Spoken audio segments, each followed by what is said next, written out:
Morning PM two class. আজকের আমরা hot topic এই সেশনে আমরা লেন্স থেকে কিছু কোশ্চেন আনসার আলোচনা করব, যেগুলো বিগত মাধ্যমিক পরীক্ষায় এসেছে। তো আমাদের প্রথম যেটা দেখবো সেটা হচ্ছে লেন্স কাকে বলছে। লেন্স কাকে বলে? তো লেন্স যেটা হচ্ছে দুটি গোলীয় বা একটি গোলীয় তল বা একটি সমতল দ্বারা সীমাবদ্ধ, দুটি গোলীয় তল বা একটি গোলীয় তল একটি সমতল দ্বারা সীমাবদ্ধ কোনো স্বচ্ছ প্রতিসরক মাধ্যমের অংশকে লেন্স বলে।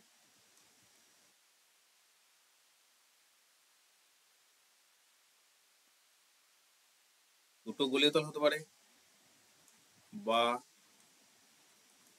একটি গোলীয় তল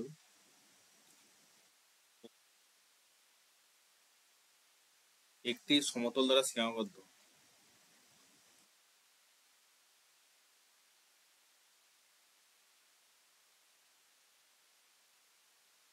কোনো স্বচ্ছ প্রতিসরক মাধ্যমের অংশকে কোনো স্বচ্ছ প্রতিসারক মাধ্যমের অংশকে লেন্স বলে। তাহলে লেন্স কয় প্রকার? লেন্স আমরা কয় প্রকার কি বলতে পারি? লেন্স হচ্ছে দুই প্রকার। কি হবে? একটা হচ্ছে উত্তল লেন্স বা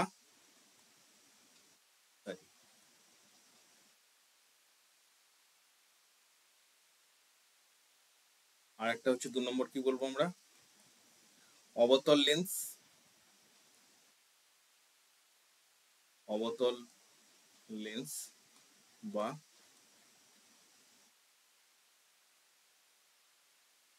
অপসারী লেন্স। তাহলে উত্তল লেন্স কাকে বলছে? এই উত্তল লেন্স কাকে বলছে? যে লেন্সের কি হচ্ছে মধ্যভাগ মোটা। উত্তল লেন্স আমরা যদি এখন ছবি আঁকি একটা, এটা হচ্ছে আমার উত্তল লেন্স একটা। যে লেন্সের কি হচ্ছে মধ্যভাগটা কি হচ্ছে মোটা হচ্ছে এবং দুই প্রান্ত সরু। তো দুটি উত্তল তল দ্বারা সীমাবদ্ধ স্বচ্ছ প্রতিসারক মাধ্যমকে কি বলা হচ্ছে? উত্তল লেন্স। এটা আসলে কি হচ্ছে, এটা হচ্ছে দুটো গলীয় তল আছে, দুটো গলীয় তল, এ একটা বড় গলীয় তল আর এদিকে গিয়ে একটা বড় গলীয় তল। দুটো গলীয় তল কি হচ্ছে পরস্পরকে ছেদ করেছে, দিয়ে এটা উৎপন্ন হয়েছে। তাহলে এটা হচ্ছে বায়ু মাধ্যমে কি হচ্ছে, বায়ু মাধ্যমে যদি এই উত্তল লেন্সের উপরে কোনো সমান্তরাল রশ্মিগুচ্ছ আপতিত হয় তাহলে কি ঘটবে? বায়ু মাধ্যমে কি হচ্ছে, এই উত্তল লেন্সে যদি কোনো সমান্তরাল রশ্মিগুচ্ছ আপতিত হয় তাহলে এটা আমরা কি দেখলাম, এখানে কি লেখা আছে অভিসারী লেন্স। অভিসারী মানে এটা হচ্ছে কি হচ্ছে প্রতিসরণের পর অভিসারী রশ্মিগুচ্ছ পরিণত হবে, সমান্তরাল থেকে অভিসারী রশ্মিগুচ্ছে পরিণত হবে। এটা একটা বিন্দুতে গিয়ে এই বিন্দুটা গিয়ে মিলিত হবে, সেই জন্য কি বলেছে কে অভিসারী লেন্স বা উত্তল লেন্স বা অভিসারী লেন্স। অবতল যে লেন্সের কি, যে লেন্সের মধ্যভাগ সরু এবং দুই প্রান্ত মোটা, অর্থাৎ দুটি অবতল অবতল তল দ্বারা সীমাবদ্ধ এরকম। এটাও দুটো হচ্ছে কি গোলীয় তল, কিন্তু কি হচ্ছে এটা পরস্পরকে গোলটা পরস্পরকে ছেদ করেনি। তাহলে এটা গেল আমার অবতল লেন্স। এর মধ্যে যদি সমান্তরাল রশ্মিগুচ্ছ আপতিত হয় তাহলে কি হবে? এর মধ্যে সমান্তরাল রশ্মিগুচ্ছ আপতিত হচ্ছে, তাহলে আমরা কি দেখব, এটা প্রতিসরণের পর এটা কি হবে ছড়িয়ে যাবে, অর্থাৎ এটা প্রতিসরণের পর হবে অপসারী রশ্মিগুচ্ছ। সমান্তরাল থেকে এইদিকে চলে যাবে, এইদিকে চলে যাবে, এইদিকে চলে যাবে, এ তো এইদিকে যাচ্ছে সোজা যাবে আর এইদিকে চলে যাবে। তো তাহলে অপসারী রশ্মি কিসে পরিণত হলো? এটা হচ্ছে উত্তল লেন্স এবং অবতল লেন্স। এখন এই উত্তল লেন্সের অভিসারী ক্ষমতা কেন হয়? কেন হয়? তো আমরা এই উত্তল লেন্সটাকে যদি দেখি, উত্তল লেন্সটাকে যদি বড় করে আঁকি, সরি, কি দেখতে পাবো? যদি এইভাবেই আঁকি আমরা, এটা একটা, এখান থেকে এইটা,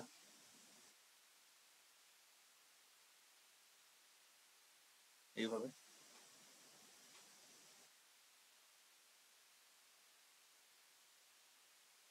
তাহলে আমরা উত্তল লেন্সটাকে কাটলে এরকম পাবো।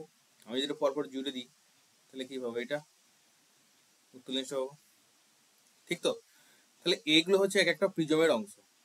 যে প্রিজমের কি হচ্ছে, ভূমির দিকটা কি হচ্ছে, নিচে দিকে থাকছে, আর শীর্ষ দিকটা উপর দিকে থাকছে। এখানে ভূমির দিকটা নিচে দিকে থাকতে বলছে কি, এখানে ওই মাঝখানের দিকে থাকছে, কেন্দ্রের দিকে থাকছে, বা বলতে পারি অক্ষের দিকে থাকছে। এর ভূমিটা উপরে অক্ষের দিকে আছে, এর ভূমিটা কি হচ্ছে, অক্ষের দিকে আছে।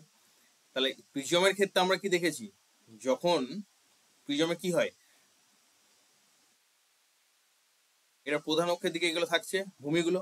তাহলে যখন এখানে আলোক রশ্মি পড়ে প্রিজমে, তখন কি হয়, এটা অক্ষের দিকে মানে ভূমির দিকে নিয়ে চলে আসে আলোক রশ্মিটাকে প্রতিসরণ ঘটানোর পর প্রিজম, আমরা তো সেটাই জেনেছি। তাহলে এখানে যদি আলোক রশ্মি পড়ে তাহলে কি হবে, এটা ভূমির দিকে আসবে। এখানে যদি আলোক রশ্মি পড়ে, এখানে কি হবে, এটা ভূমির দিকে আসবে। আর এটাতে এভাবে, সরি, এটা যেহেতু প্রধান অক্ষের উপর দিয়ে যাচ্ছে, তাহলে কি হবে, সোজা বেরিয়ে যাবে।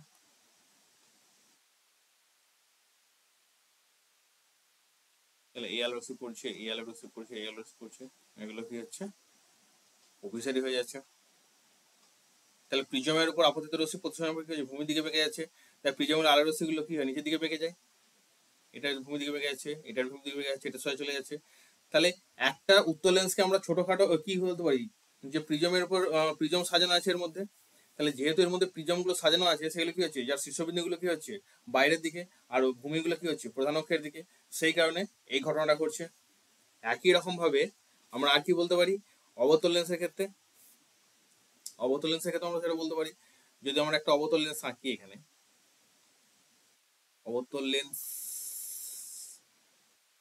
যে অবতল লেন্সটা যেটা এঁকেছি, এটা কি হচ্ছে, এটাকে আমরা বলতে পারি, তো যখন এইভাবে আসছে, এটা যদি কেটে দিই তো এইভাবে আসবে একটা অংশ। যদি আমরা দেখাই, এটা আছে, এটা আছে, তো এইভাবে, এটা হচ্ছে, এইটা হচ্ছে এইভাবে। ছবিটা একটু ভুল আঁকা হলো।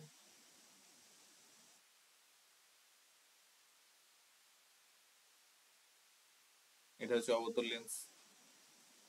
তো এখন যদি আমরা মাঝ বরাবর এভাবে কেটে দিতে থাকি,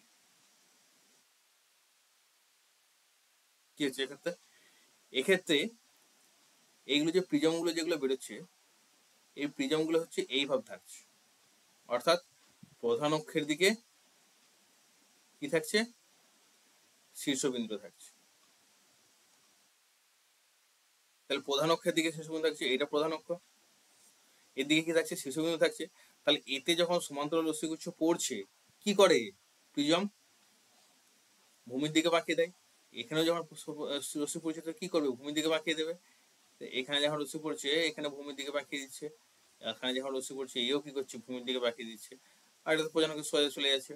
তাহলে কি হচ্ছে, এটা কি হচ্ছে, এর গঠনটা, অবতল লেন্সের গঠনটা কি হচ্ছে, এর শীর্ষবিন্দুগুলো প্রধান অক্ষের দিকে থাকছে, ভূমিগুলো বাড়ির দিকে থাকছে, সেজন্য এখানে কি হচ্ছে, অপসারী হয়ে যাচ্ছে।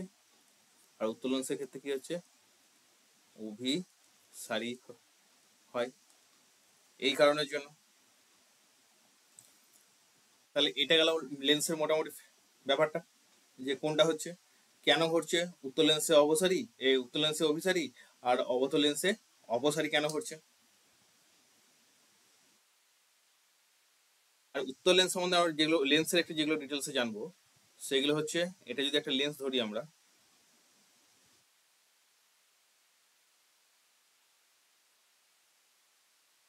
বড় করে একটু আঁকতে হবে, তাহলে ভালো বুঝতে পারা যাবে। এর যদি লেন্সটা হয়, তাহলে লেন্সটা এইটা এখানে একটা বৃত্ত আছে, আর এখানে একটা বৃত্ত আছে,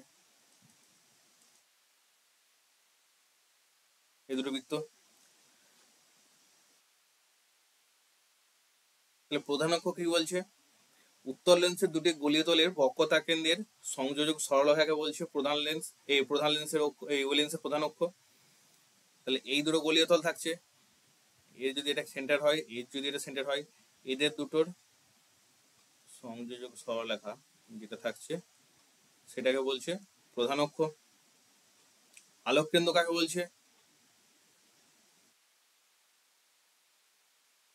আলোক কেন্দ্র এই যে বিন্দুটাতে, এই একদম মিডলে যে পয়েন্টের বিন্দুটা, অর্থাৎ আলোক রশ্মি লেন্সের মধ্যে দিয়ে প্রতিসরণের সময় লেন্সের অপর পৃষ্ঠ দিয়ে নির্গত হওয়ার পর যদি আপতিত রশ্মি সমান্তরালে নির্গত হয়, মানে এইভাবে রশ্মি পড়ছে, দেখে যাচ্ছে, এড়ে যাচ্ছে, দিয়ে সমান্তরালে নির্গত হয়ে যাচ্ছে, মানে এই রশ্মিটা, এই যে রশ্মিটা পড়লো আর এই রশ্মিটা পরস্পর সমান্তরাল হয়, তাহলে এই লেন্সের মধ্য দিয়ে যাওয়ার সময় যে বিন্দুতে ছেদ করে সেটাকে বলা হচ্ছে আলোক কেন্দ্র। প্রধান ফোকাস বা মুখ্য ফোকাস কাকে বলছে? লেন্সের প্রধান অক্ষের সমান্তরাল রশ্মিগুচ্ছ পড়লে, যেটা দেখলাম সমান্তরাল রশ্মিগুচ্ছ পড়ছে, তাহলে প্রতিসরণের পর প্রধান অক্ষের উপরে একটি নির্দিষ্ট বিন্দু মিলিত হয়। এখানে যদি রশ্মি পড়ে, তাহলে প্রতিসরণের পর একটা নির্দিষ্ট, এটা না হতে পারে, এটা তো আমি দেখালাম, এটা যদি এখানে হতে হয়, তাহলে এই বিন্দুটাকে বলছে প্রধান ফোকাস বা মুখ্য ফোকাস। ফোকাস দূরত্ব, এই আলোক কেন্দ্র এবং এই যে প্রধান ফোকাস, এই দূরত্বটাকে বলছে ফোকাস দূরত্ব। এই ফোকাস দূরত্ব কি দ্বারা চিহ্নিত করা হয়? এফ দ্বারা চিহ্নিত করা হয়। তো এইটা গেল আমাদের উত্তল লেন্স অবতল লেন্সের মোটামুটি হট টপিক সেশনের একটা ছোটখাটো ইন্ট্রোডাকশন।